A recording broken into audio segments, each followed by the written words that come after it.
बिस्मिल्लाहिर्रहमानिर्रहीम। अस्सलाम वालेकुम नाजरीन, मैं मौलाना फैसल एडवोकेट और मैं अपने यूट्यूब चैनल के जरिए आपसे मुखातिब हूँ। नाजरीन, पहली दरखास्त तो ये होगी कि वो अहबाब जिन्होंने मेरा यूट्यूब चैनल सब्सक्राइब नहीं किया, मेहरबानी फरमा कर वो मेरा यूट्यूब चैनल सब्सक्राइब कर लें ताकि आने वाली वीडियोज आसानी से आप तक पहुंचती रहे। नाजरीन, आज की वीडियो में बात करेंगे इमरान खान साहब का अडयाला जेल में आज अल कादर ट्रस्ट केस, उसकी समाअत हुई, उसमें क्या डेवलपमेंट हुई और उसके साथ साथ वो साजिशी अनासर या वो थ्योरीज जो इमरान खान साहब के 22 अगस्त के हवाले से कुछ लोगों की सामने आई थी और बड़ी खौफनाक किस्म की एक पेशीन गोई भी की गई थी जावेद चौधरी साहब की जानिब से। ये पेशीन गोई कहें या खबर कहें, जो भी कहें, बहरहाल इस पर भी आज इमरान खान साहब की जानिब से सहाफियों के सवालात के जवाब दिए गए और उन्होंने खुलकर जो है वो अपना इजहार ख्याल किया। उसके साथ साथ नाजरीन, एक और बड़ा अहम केस था अजहर मशवानी साहब के भाइयों की गुमशुदगी वाला। उसमें कल बड़े सख्त रिमार्क्स पास किए गए थे, बड़ा सख्त जो है वो जज साहब की जानिब से ये तासुर दिया गया था कि एक बड़ा तगड़ा फैसला दिया जाएगा। उसमें क्या डेवलपमेंट हुई उस पर भी बात करते हैं। पहले बात करते हैं कि आज अडयाला जेल में क्या हुआ। नाजरीन, आज अल कादर ट्रस्ट केस की समाअत के दौरान जो नैब के इन्वेस्टिगेशन ऑफिसर थे, तफ्तीशी ऑफिसर, उन पर जुज़वी जिरा हुई है, लेकिन अभी उन पर जिरा मजीद होनी है। लेकिन इस केस इस माफ कीजिएगा, इस केस में इमरान खान साहब के सिर्फ 3 वकला को जेल में दाखिले की इजाजत मिली। नईम हैदर पंजोता साहब जो हैं उनको रोक दिया गया। नईम हैदर पंजोता साहब ने बाहर आके फिर मीडिया से बात भी की और उन्होंने कहा कि जी बार बार इमरान खान साहब ने कोर्ट को भी कहा और ये रिक्वेस्ट की गई कि जी नईम हैदर पंजोता को बुलाएं, लेकिन उनको अंदर जाने की इजाजत नहीं दी गई। और उन्हें ये भी कहा गया कि नईम हैदर पंजोता साहब की जानिब से कि बुशरा बीबी ने भी कहा था कि आपने हर पेशी पर आना है, लेकिन नईम हैदर पंजोता साहब जो है उनको जाने की इजाजत नहीं मिली। गुज़श्ता जो दो पेशियां थी उन पर भी नईम हैदर पंजोता साहब जो है उनको अदालत में नहीं जाने दिया गया, इसके बावजूद कि वो इमरान खान साहब के तकरीबन 2 दर्जन केसेस में वकील भी हैं। और फिर बाद में उन्होंने ये भी कहा कि जी बाहर आके, चूंकि मैंने इमरान खान साहब के साथ जो गुफ्तगू होती है मैं पॉइंट्स नोट कर लेता हूँ और बाहर आके मैं मीडिया पर बात करता हूँ कि आज इमरान खान साहब ने ये कहा, तो इमरान खान साहब की जुबान बंदी के लिए और कि उनका पैगाम पाकिस्तान या दुनिया तक ना पहुंच सके, मेरे ऊपर पाबंदी लगाई गई है। और जाहिर है ये फेयर ट्रायल वाला जो एक सिलसिला है वो फेयर ट्रायल इसको मेरे ख्याल में कोई पागल ही कहेगा जिस किस्म का ट्रायल किया जा रहा है। डे टू डे एक किस्म की हेयरिंग है और फिर जो है इमरान खान के वकला को रोक दिया जाता है, जबकि दूसरी तरफ नैब वाले जो हैं वो दंदनाते हुए जेल में जाते हैं, उन्हें प्रोटोकॉल भी मिलता है और फिर ऐसी जरूरी दरखास्तें जिन पर कानून के मुताबिक मैं समझता हूँ रिलीफ लेना मुलजिम का हक होता है, वो दरखास्तें भी खारिज कर दी जाती हैं। और उसके साथ साथ नाजरीन, जावेद चौधरी साहब जो पाकिस्तान के एक मशहूर जर्नलिस्ट हैं और एंकर भी हैं, कॉलमिस्ट भी हैं, उन्होंने बहुत सारी बुक्स भी लिखी, उन्होंने एक बड़ी खौफनाक पेशीन गोई की थी। वो पेशीन गोई ये थी कि इमरान खान साहब के फौजी ट्रायल की तैयारियां जो है वो मुकम्मल कर ली गई हैं और इसी हफ्ते कुछ ना कुछ होने जा रहा है। और फिर उन्होंने ये भी कहा था कि इमरान खान साहब जो है वो ये चाहेंगे कि ये जो उनका मिलिट्री कोर्ट वाला ट्रायल है ये ओपन हो और ये मिलिट्री कोर्ट वाला ट्रायल ओपन भी कर दिया जाएगा। लेकिन साथ में उन्होंने ये भी कहा है कि इसमें इमरान खान साहब के खिलाफ ऐसे सबूत इकट्ठे किए गए हैं कि जब वो पेश हुए, वो सबूत अदालत के सामने लाए गए, तो इमरान खान साहब जो है वो भी कुछ नहीं कर सकेंगे। पहले भी इस किस्म की पेशीन गोइयां की जाती रही कि जब आजम खान साहब की 164 की स्टेटमेंट जो है वो आई थी कि जी अब ये हो जाएगा, अब वो हो जाएगा, लेकिन वही पुराने चेहरे, उनमें कुछ नए चेहरे भी शामिल हैं, वो अब इस हवाले से जो है ये सारी गुफ्तगू कर रहे हैं और ये तासुर देने की कोशिश कर रहे हैं कि इमरान खान साहब जो है उनको किसी सूरत मुआफी नहीं मिलने वाली और उनका क्रियाक्रम कर दिया जाएगा। और पाकिस्तान की जो एस्टेब्लिशमेंट है उन्होंने इमरान खान साहब के मुतल्लिक ये एक फैसला कर लिया और उन पर एक रेड लाइन लगा दी है कि इनको किसी सूरत नहीं आने दिया जाएगा। ये सारा कुछ अपनी जगह पे, लेकिन आज इमरान खान साहब से सवाल भी हुए इस केस की समाअत के दौरान, चूंकि सहाफी भी मौजूद होते हैं और फिर मुख्तलिफ सवालात भी करते हैं उनसे, तो जलसे पर जो है वो भी उनका मौकफ सामने आ गया और उन्होंने कहा कि जी हमारी पार्टी को जलसा मुलतवी होने का रंज और गुस्सा है और मैं भी ये समझता हूं कि जलसा मुलतवी नहीं होना चाहिए था, ये जलसा हर सूरत होना चाहिए था, लेकिन सिर्फ इंतशार से बचने के लिए इस जलसे को मुलतवी किया गया क्योंकि अलीमा खान साहब की एक ऑडियो वायरल हुई थी जिसमें उन्होंने को गुफ्तगू की थी। तो इस हवाले से इमरान खान साहब का जो है मौकफ आज वो उन्होंने साफियों के सामने रखा। तो उनसे ये भी सवाल किया गया कि जी इस मामला को क्लियर करें कि जेल में आपको वफाकी हुकूमत ने क्या पैगाम दिया है या किसी और ने कोई पैगाम दिया है कि बाहर के हालात खराब हो जाएंगे, ये सवाल किया गया। तो उन्होंने कहा कि जी मैंने किसी फॉर्म 47 की हुकूमत से कोई बातचीत नहीं की। आज भी उन्होंने हुकूमत पर तनकीद की और इस हुकूमत को फॉर्म 47 की हुकूमत का जो है वो कहा कि जी ये फॉर्म 47 की पैदावार हुकूमत है। चीफ जस्टिस साहब की एक्सटेंशन के हवाले से भी उन्होंने कहा कि जी ये सब चीफ जस्टिस काजी फायज ईसा की एक्सटेंशन के लिए हो रहा है। अगर ये फायज ईसा को एक्सटेंशन ना दे सके तो फिर सीनियरिटी पर असरअंदाज होकर अपना बंदा लाएंगे। ये दोनों सूरतें हमारे लिए नाकाबिले कबूल हैं, हमें ये किसी सूरत कबूल नहीं होगा, और अगर ऐसा किया गया तो हम मुल्क में भरपूर एहतजाज करेंगे। एक सवाल ये भी कहा किया गया उनसे कि जी कहा जाता है कि कल रात आपसे फरिश्तों ने मुलाकात की थी, और ऐसा क्या हुआ कि एक ही रात में अंदर की चीजें आपको जो है वो सारी चीजें मिलना शुरू हो गई हैं। तो उन्होंने कहा कि जी जब भी आप नून लीग की सफों में खलबली देखें तो समझ जाएं कि इनको खदशा पैदा हो गया है कि पाकिस्तान तहरीक इंसाफ की एस्टेब्लिशमेंट से कोई बात हुई है। और जलसे के हवाले से भी उन्होंने कहा कि अब ये चूंकि अदलिया की क्रेडिबिलिटी का मामला है कि अदलिया की जानिब से इजाजत दी जाती है, एनओसी दिया जाता है, लेकिन इस्लामाबाद का डिप्टी कमिश्नर या चीफ कमिश्नर जो है वो एनओसी खारिज कर देता है। तो अब ये अदलिया की साख का मामला है कि अदलिया इसको कैसे लेती है। उनसे एक सवाल ये भी किया गया कि रात के पिछले पहर आपने आजम सवाती को पैगाम किसके जरिए भिजवाया था, पैगाम रसा कौन था, फोन की सहूलत आपको कैसे मिली? तो इसका जवाब मुस्कुराते हुए उन्होंने कहा इमरान खान साहब ने कि इसका जो है जवाब आप रहने दें। लेकिन आज बहरहाल वो गुस्से में थे और उन्होंने जलसे के वाले से ये भी कहा है कि 8 सितंबर को जो जलसा होने जा रहा है उसमें कोई भी मेरा नाम लेकर कहे कि जलसा कैंसिल हो गया तो आपने नहीं मानना, लोगों ने उसमें शिरकत करनी है।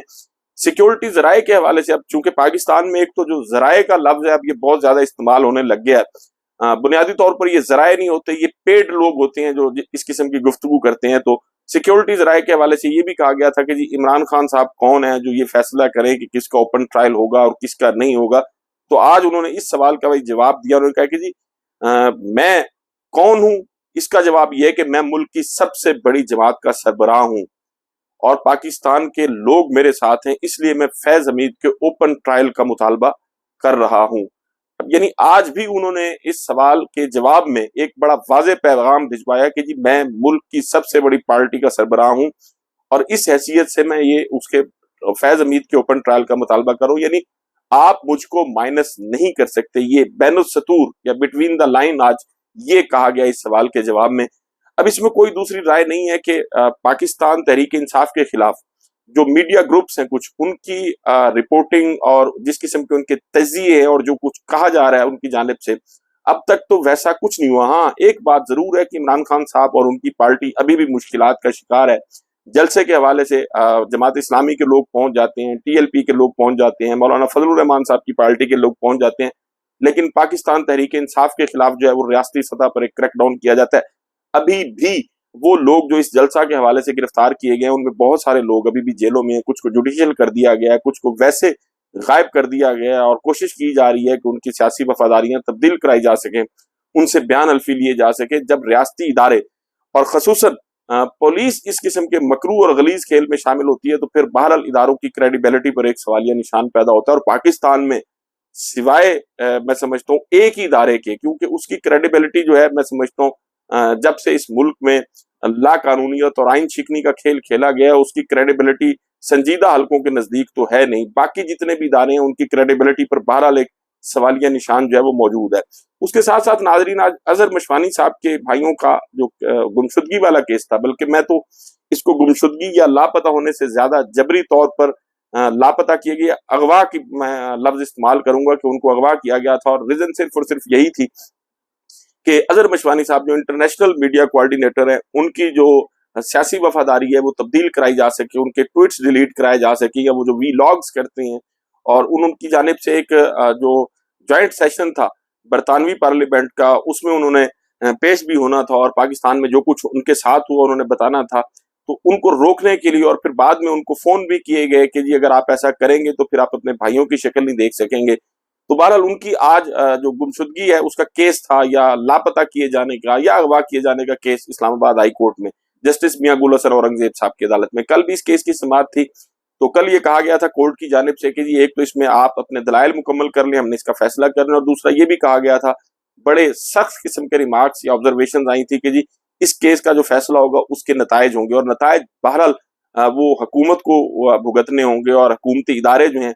तो आज भी उसमें जस्टिस मियां गुल हसन औरंगजेब साहब की जानिब से ये कहा गया کہ یہ کیوں نہیں سوچتے. اب یہ کیوں نہیں سوچتے سے مراد ان کا ادارہ جو تھا وہ ان کا اشارہ پاکستان کے قانون نافذ کرنے والے ادارے یا پاکستان کی خفیہ ایجنسیوں کی جانب تھا. اس کا اندازہ لگانا بہت مشکل کام نہیں ہے کہ یہ چیزیں ملک کو برا نام دے رہی ہیں. آئین کے مطابق ایگزیکٹو ہیڈ جو ہے وہ ملک کے وزیر اعظم ہیں اور چیف جو لا آفیسر ہیں وہ اٹارنی جنرل ہیں. میں نے چیف لا آفیسر یعنی اٹارنی جنرل کو کہا تھا کہ وہ وزیر اعظم سے ملیں اور اس معاملے کو ایڈریس کریں، لیکن انہوں نے کوئی خیال نہیں کیا. ایسے لگتا ہے کہ لاپتہ افراد کا معاملہ حکومت کی ترجیحات میں شامل ہی نہیں ہے.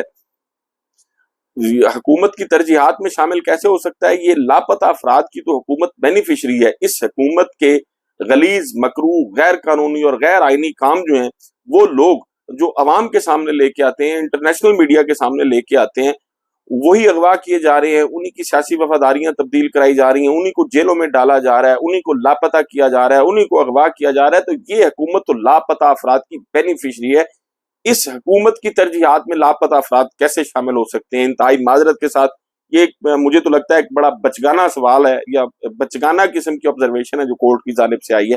پولیس کی جانب سے آج یہ بتایا گیا کہ جی فیملی کی جانب سے جو سی سی ٹی وی فوٹیج فراہم کی گئی تھی اس کی ریزولوشن کم ہونے کی وجہ سے نہ نادرا ڈپارٹمنٹ اور نہ فارنزک ایجنسی سے کچھ پتا چل سکا. جیو فینسنگ میں 10,000 نمبر حاصل کیے گئے ہیں لیکن ابھی تک کچھ معلوم نہیں ہو سکا. آج 23 اگست تک کوئی ایکشنیبل جو ہے معلومات نہیں ملی. سیف سٹی پروجیکٹ جو ہے وہ ہر اینگل سے کور نہیں کر پاتا. اس حوالے سے کوئی بھی لا انفورسمنٹ ایجنسی کچھ پتہ نہیں چلا سکی. آج بھی یہ پولیس کی جانب سے کہا گیا اور جو ایڈیشنل اٹارنی جنرل منور اقبال دگل صاحب آج پیش ہوئے تھے حکومت کی جانب سے، انہوں نے کورٹ کو بتایا کہ جی آج بھی ہائی لیول پر رابطہ ہوا ہے، ہر لحاظ سے کوشش جاری ہے.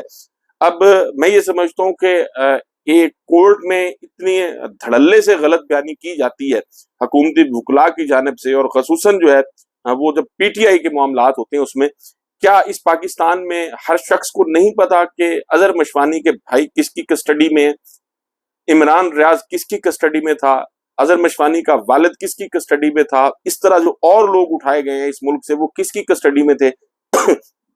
پاکستان تحریک انصاف کے وہ ایم این ایز، وہ ایم پی ایز، وہ سینیٹرز جن کو اغوا کیا گیا تھا، جن کو اٹھایا گیا تھا، وہ کس کی کسٹڈی میں تھے.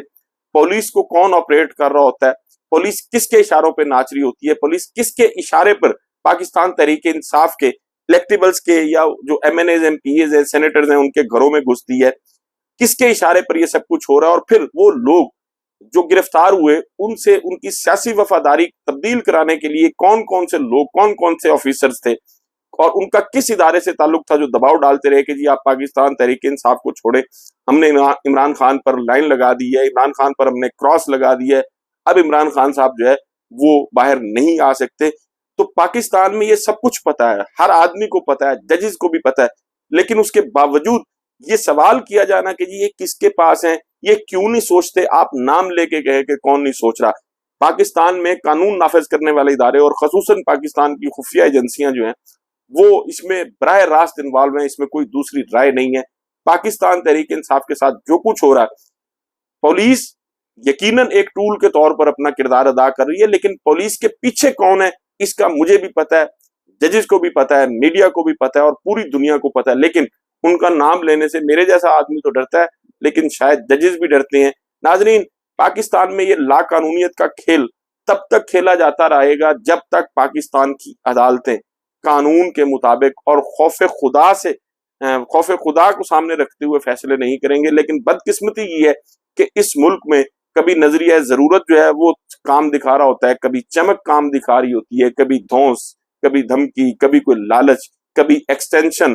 یہ سارے ہتھ کنڈے پاکستان میں استعمال کیے جا رہے ہیں اور ابھی تک پاکستان کی عدالتیں اگر وہ انٹرنیشنل جو ایک رینکنگ ہے اس میں دیکھا جائے اسی لیے آخری نمبروں پر ہے کہ پاکستان کے لوگوں کو انصاف فراہم نہیں کیا جا رہا. ایک آدمی، اس کے 2 بھائی 75 دن ہو گئے ہیں، 2.5 ماہ سے لاپتہ ہیں، اغوا ہیں، گمشدہ ہیں. اگر ریاستی اداروں کے پاس نہیں ہے تو ان کو تلاش کرنا بہرحال ریاستی اداروں کا کام ہے، اور 75 دن ہو گئے ہیں ریاستی ادارے اس میں ناکام ہو چکے ہیں. تو ان ریاستی اداروں کے جو سربراہان ہیں ان کو اپنے عہدوں سے استعفیٰ دینا چاہیے. ویسے تو اس ملک میں استعفے جو ہیں وہ ججز کی جانب سے بھی بنتے ہیں، لیکن बहरहाल अब चूंकि इस केस में आईजी पंजाब को तलब कर लिया गया और आईजी पंजाब क्या कहेंगे इसके लिए तो इंतजार करना पड़ेगा, लेकिन इसमें कोई दूसरी राय नहीं है कि पाकिस्तान में ताकत, बर्बरियत, वहशत का ये नंगा नाच जो है वो बड़े धड़ल्ले से खेला जा रहा है और अदालतें जो हैं वो उन्होंने इस पर आंखें बंद की हुई हैं। नाज़रीन, आपसे मुलाकात होगी अगली वीडियो में। अपना और अपने इर्द गिर्द के लोगों का बहुत ख्याल रखिएगा। अल्लाह हाफिज।